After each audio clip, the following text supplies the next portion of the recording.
হাফিজ।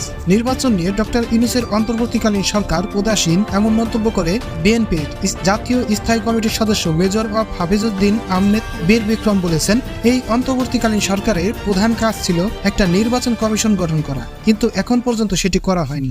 নির্বাচন নিয়ে তারা উদাসীন, মনে হয় যেন তারা বছরের পর বছর ক্ষমতায় থাকবে। শনিবার 5 অক্টোবর জাতীয় প্রেস ক্লাবের আব্দুল সালাম হলে প্রফেসর কে আলী ফাউন্ডেশন কর্তৃক আয়োজিত নতুন বাংলাদেশ পার্বত্য চট্টগ্রাম সহ সমগ্র বাংলাদেশের আইন শৃঙ্খলা পরিস্থিতি শীর্ষক সেমিনারে প্রধান অতিথির বক্তব্যে তিনি এসব কথা বলেন। তিনি বলেন, ক্ষমতায় থাকুন, সমস্যা নাই, তবে জনগণের আশা আকাঙ্ক্ষার প্রতিফলন আপনারা ঘটান। এটা তো কোনো চাকরি না, আপনাদেরকে দেশ গঠন করতে হবে। এমনই একটা দুর্বল সরকারের আনসার পর্যন্ত অবদান করতে চায়।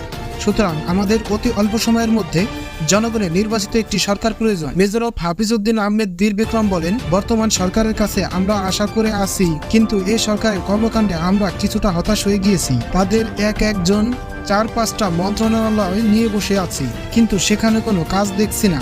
স্বাস্থ্যমন্ত্রী এখনো পর্যন্ত কোনো হসপিটালে যাননি, অসংখ্য ছাত্র চিকিৎসা পাচ্ছে না।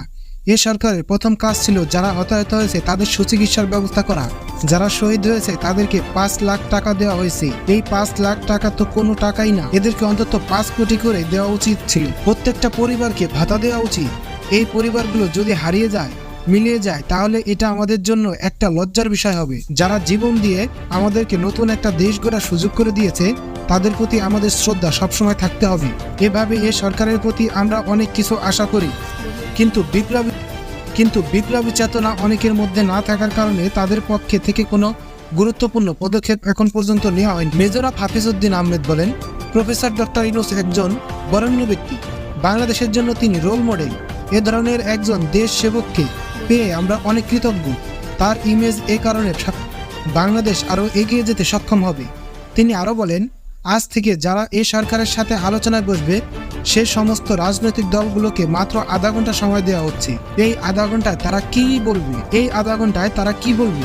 যারা এই সরকারের দায়িত্বে আছেন তারা জ্ঞানী হলেও কিন্তু তাদের কোনো রাজনৈতিক অভিজ্ঞতা নেই। তারা এলিট ফ্যামিলির মানুষ। গ্রামের মানুষের দুঃখ দুর্দশা তাদের মধ্যে অনেকেই বুঝে না। তাদের পক্ষে এই ধরনের একটা বিপ্লব বা অভ্যুত্থানের পরবর্তী সময়ে সরকার পরিচালনা করা খুবই কঠিন। মেজর হাফিজ বলেন, পার্বত্য চট্টগ্রাম অশান্তই থাকবে।